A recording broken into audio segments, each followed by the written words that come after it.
High বন্ধুরা, welcome back to my channel Shilpa's ব্লগে আপনাদের সবাইকে স্বাগত।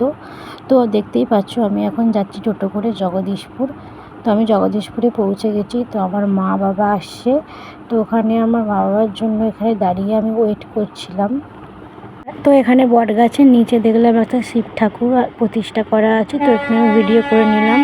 তো আমার বাবা মার সাথে দেখা হলো, কথা হলো।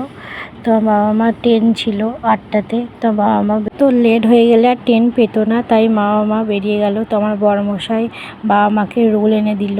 তো রোলে বাবা মা খেতে খেতে চলে গেল বাড়ির উদ্দেশ্যে। তো আমরাও চলে এলাম একটা রেস্টুরেন্টে। তো আমার মাম্মামকে দেখতেই পাচ্ছ রোল খাচ্ছে। খাবে না তো তবুও বাচ্চাদের জানোই বায়না যে নিজে হাতে নিয়ে খাবে, তো ওরকম দুষ্টুমি করছিল। তো তারপর এসে গেল আমাদের পকোড়া। তো আমি এবার পকোড়া খেলাম। পকোড়া খেয়ে তারপরে মাম্মাম দেখতেই পাচ্ছ এখনও বসে বসে রোলটা নিয়ে আছে, খেতে পারছে না তবুও ছাড়বে না। তো তারপর এসে গেল আমার রোলটা। তো আমরা রোল খেয়ে পকোড়া খেয়ে চলে গেলাম আমরা বাড়ি। আজকে ভিডিওটা এত